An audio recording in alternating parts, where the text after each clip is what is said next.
رب العالمين والصلاة والسلام على سيد الأنبياء والمرسلين وعلى آله وصحبه أجمعين أما بعد. قال الله تعالى في القرآن المجيد والفرقان الحميد: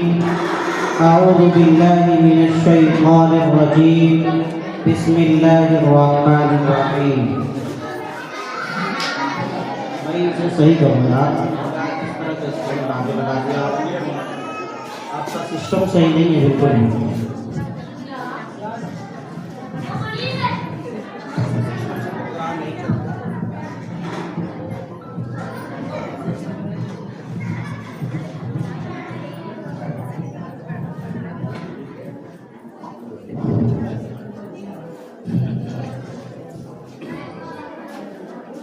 ومن يرتد منكم عن دينه فيمت وهو كافر فأولئك حبطت أعمالهم في الدنيا والآخرة وأولئك أصحاب النار هم فيها خالدون. صدق الله العظيم.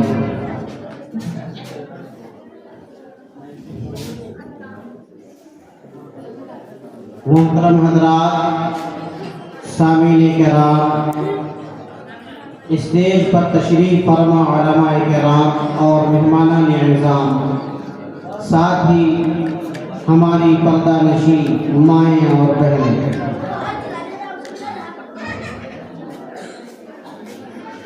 میں بہت ہی شکر گزار ہوں حضرت مولانا تحسین صاحب کا کہ انہوں نے ہمیں آپ کی اس مجلس میں مدعو کیا اور ہمیں کچھ بولنے کا موقع عطا فرمایا. ساتھ ہی آپ تمام اہل بستی کا میں شکر گزار ہوں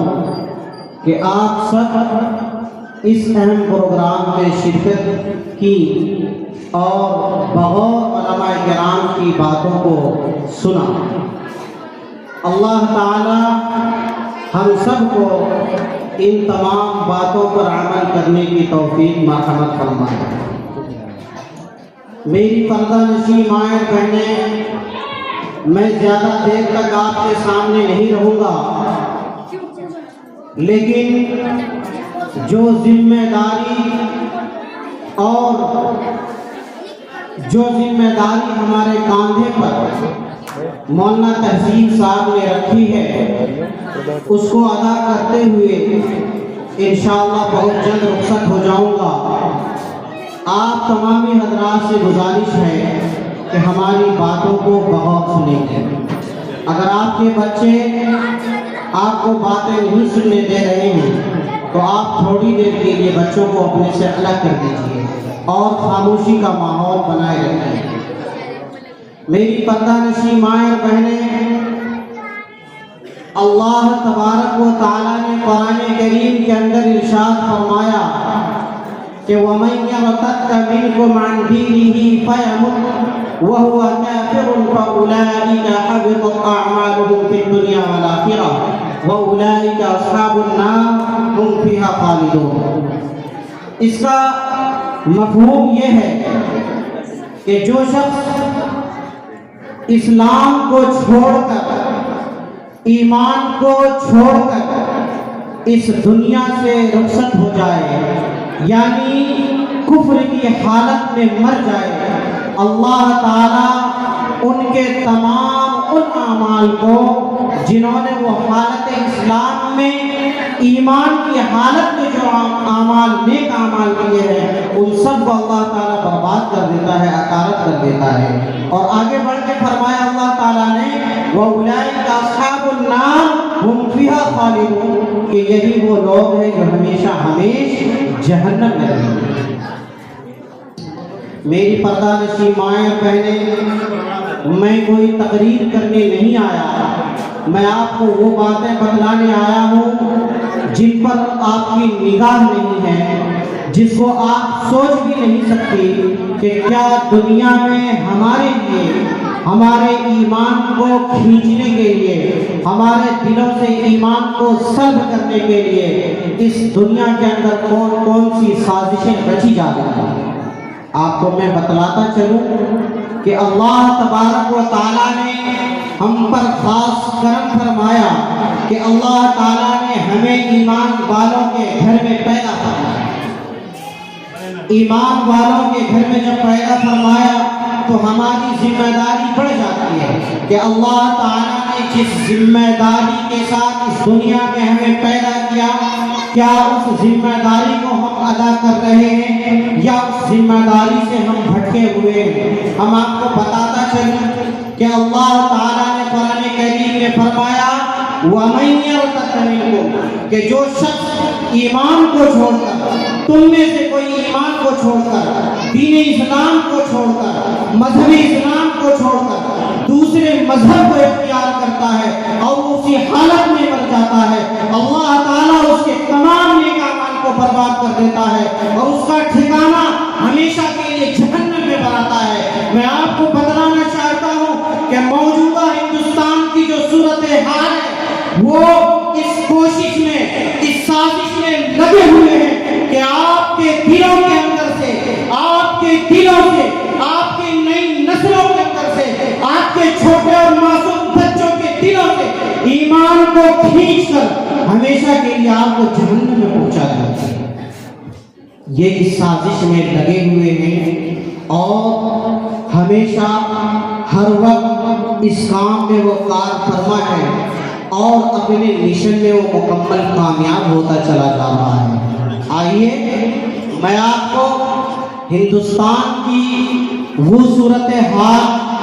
وہ مناظر جو ہمارے سامنے رچے جا رہے ہیں، جو ہمارے خلاف ہمارے آنکھوں کے سامنے رچائے اور بسائے جا رہے ہیں، آج ہندوستان کے اندر میں آپ کو سچر کمیٹی کی رپورٹ بتلا دینا چاہتا ہوں۔ میری مائیں اور بہنیں کان کھول کر کے میری باتوں کو سنیں۔ تقریباً 12 لاکھ مسلم لڑکیاں مذہب اسلام کو چھوڑ کر غیروں کے طریقے کو اختیار کر چکی ہیں۔ یہ سازش کے اندر اتنے زیادہ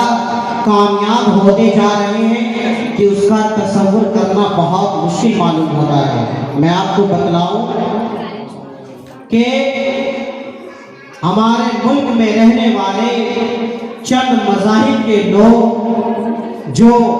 ہمارے اسلام پر، ہماری نئی نسلوں پر اور ہمارے ایمان پر ڈاکہ ڈالنا چاہتے ہیں، ان میں سے سرفہرست برادران وطن یعنی غیر مسلم بھائی، اور وہ کس کے تحت کام کرتے ہیں وہ بھی آپ کو معلوم ہو۔ میں آپ کو بتلاتا چلوں کہ ایک ایک تنظیم اپنے کاموں کے اندر، اپنے اس مشن کے اندر